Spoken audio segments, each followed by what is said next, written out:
I tend to say things that are, let's say, incendiary, so I might as well do that right now. By the time you're 30, you're already a geriatric mother. And if you're single and 30 and childless, you have a lot of problems to solve in a very short period of time. It's a psychological epidemic, and the liars say, those children are all now free to show their true identity, which is another complete bloody lie. Bad people are using mental health as a protective shield against accountability for their crimes. You have a proclivity to presume that everyone who's misbehaving is a victim who needs sympathy. The problems with untrammeled speech mount, not least because the narcissistic psychopaths come rushing forward. How do you psychoanalyze Kamala Harris? And I would vote for Trump.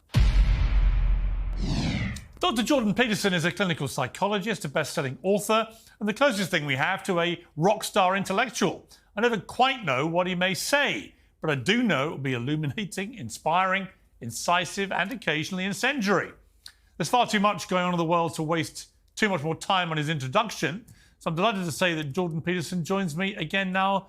Welcome back to Uncensored, Jordan. How are you? Good, good. Thanks for the invitation. It's good to see you. It feels like we're in a crazy time. The double assassination attempt on Donald Trump within the space of 2 months. A man who until recently was president of the United States, who may well be again. Unprecedented to see this happen.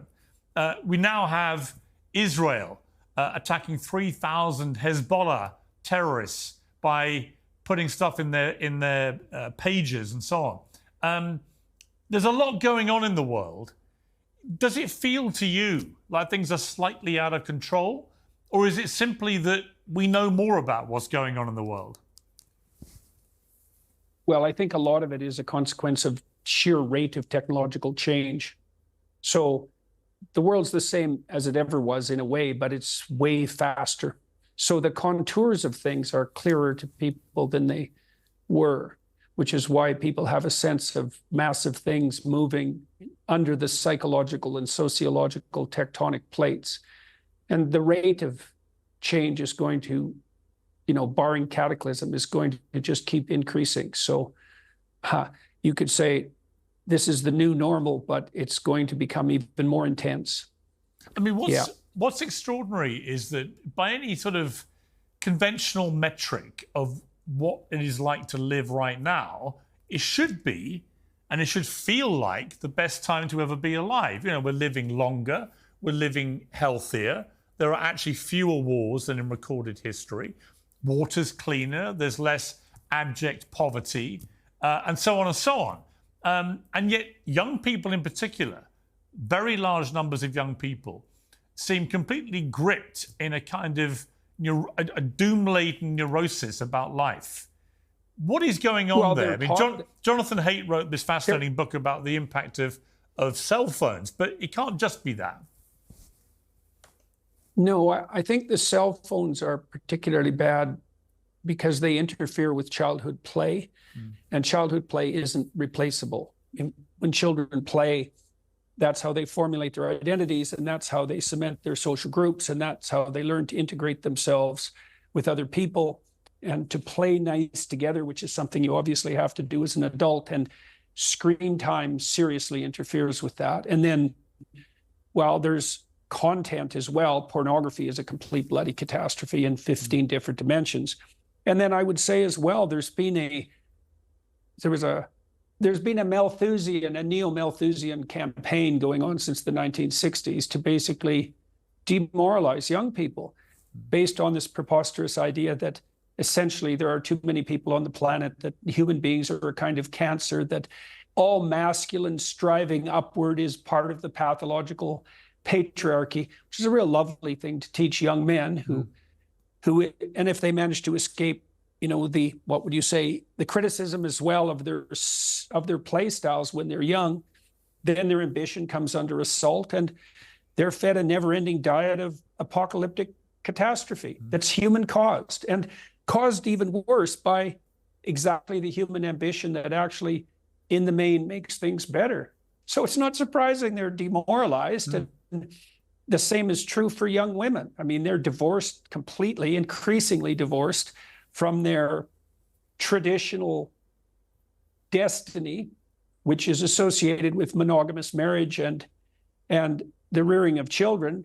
And I'm not saying, just for anybody foolish who might be listening, that that's all women are capable of, but it's also something I hold in extremely high esteem. Piers, we have a situation now in the West with regards to young women. So young men are demoralized. 50% of women 30 and under are now childless in the West. 50%. And half of them will never have a child. And 90% of them will regret it. By the time you're 30, you're already a geriatric mother. And if you're single and 30 and childless, you have a lot of problems to solve in a very short period of time. And then you also got to ask yourself, well, what's your life going to be like if you're partnerless and childless from your 30s going forward? And we know in keeping with that the segment of the population that's most politically alienated at the moment is, in fact, young women from the ages of 18 to 34. And that's also partly because they get almost all their information from TikTok. And TikTok is a rat hole of propaganda, funded by Iran, funded by China, funded by Russia, but Iran and China primarily. And so you're right in your first supposition, is that we've made immense strides forward, especially since the Berlin Wall fell and the idiot communist regimes around the world that were doing everything they could to destroy their own people's economy have collapsed, and people have turned, at least in the main, to something approximating free market and free exchange solutions. And so the world has 8 billion people on it, something like that, 7 to 8 billion. We'll peak at about 9. We've done a tremendous amount to eradicate absolute poverty. And there are lots of reasons to be positive, but that's all in the face of an anti-human campaign that's really been going on since the 1960s with the Club of Rome and Paul Ehrlich, the Stanford biologist, who's, I don't know if he's the worst person who's emerged in the last 60 years, but he's certainly a contender. Massive campaign of demoralization. And I see it everywhere when I tour around lecturing. Like young people dying for the lack of an encouraging word. It's really, and in the face of all this possibility, it's really quite awful. Yeah, it is. And, I was very struck by something that Elon Musk said to you when you interviewed him for your hugely successful podcast. Let's take a look. I was essentially tricked into signing documents for one of my older boys, Xavier. This was before I had really any understanding of what was going on, and we had COVID going on, and so there was a lot of confusion.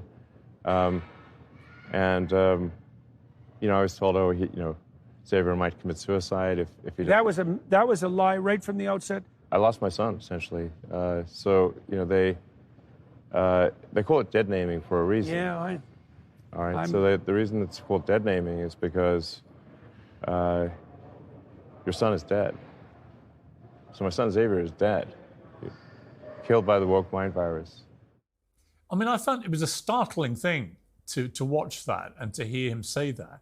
And we've watched that kind of human tragedy of his family play out in public because this boy that he had, this son, now identifies in a different way and is very hostile towards him and says so on social media and so on.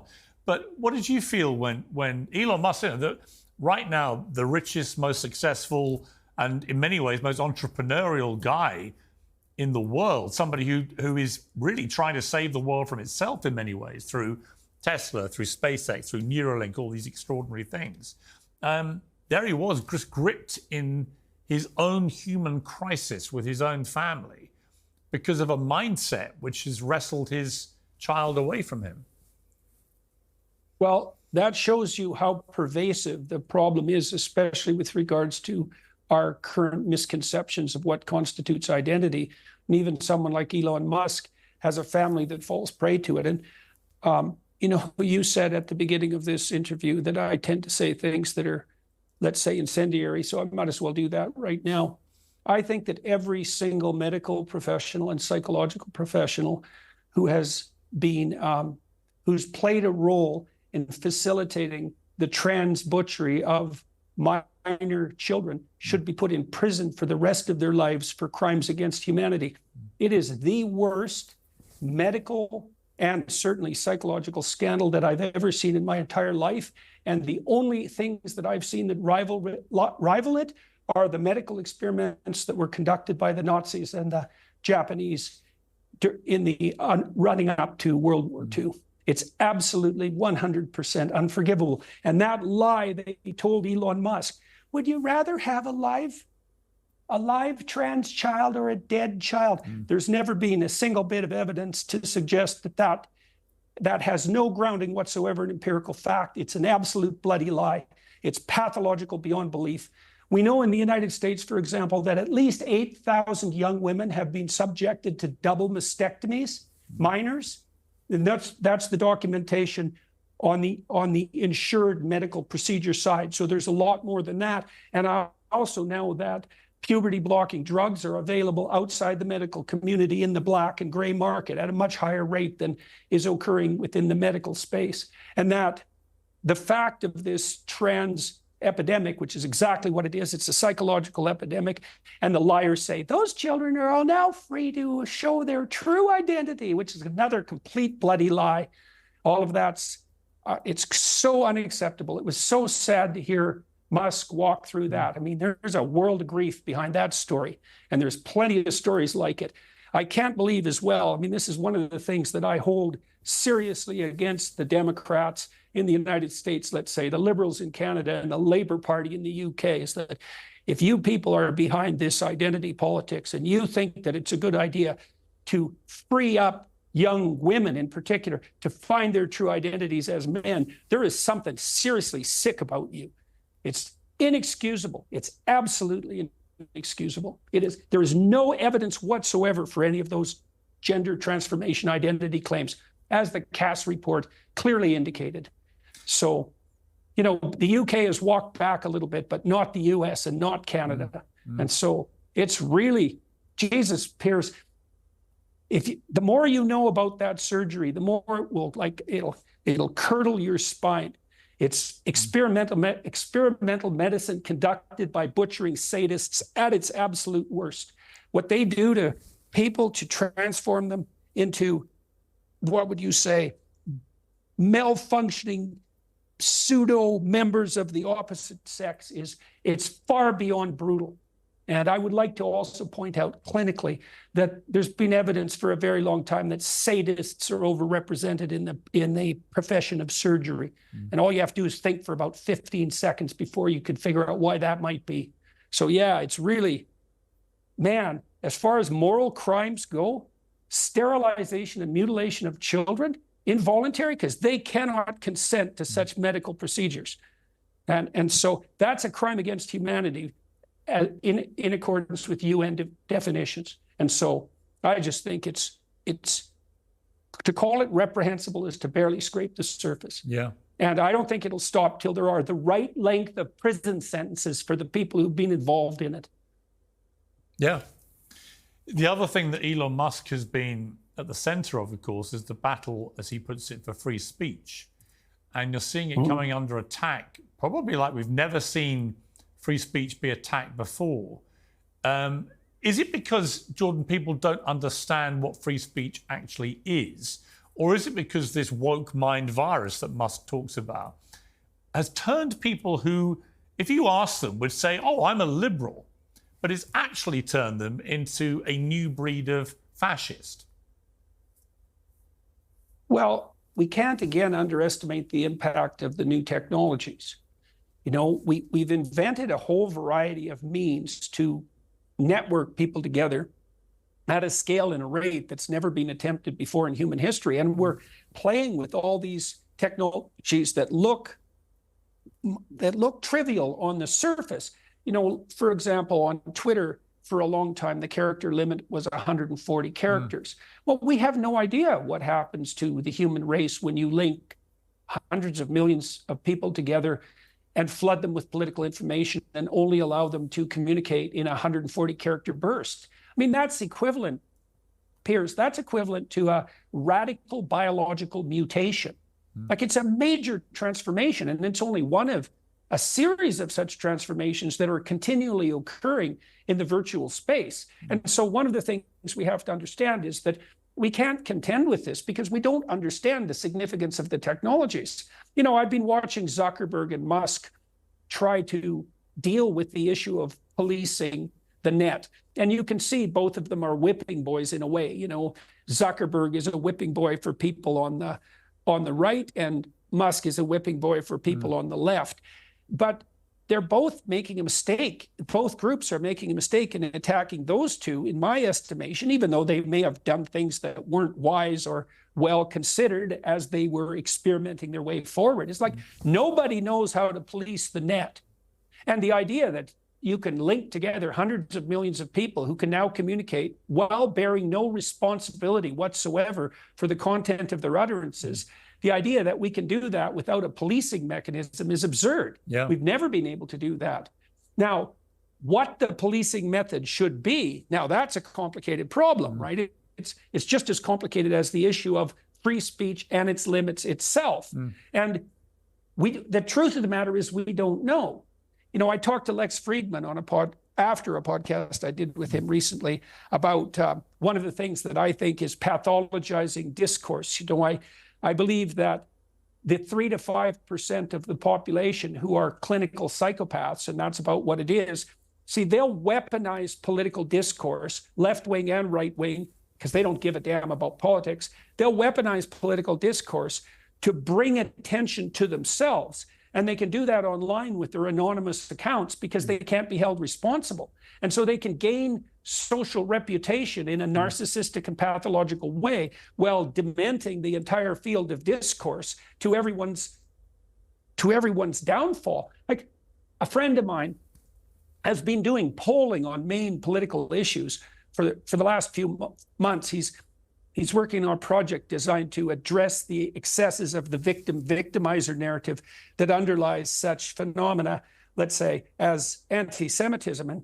he showed quite clearly that Americans, and you could extrapolate to the rest of the West, Americans hold views that are 85% in common across a very broad range of contentious political issues.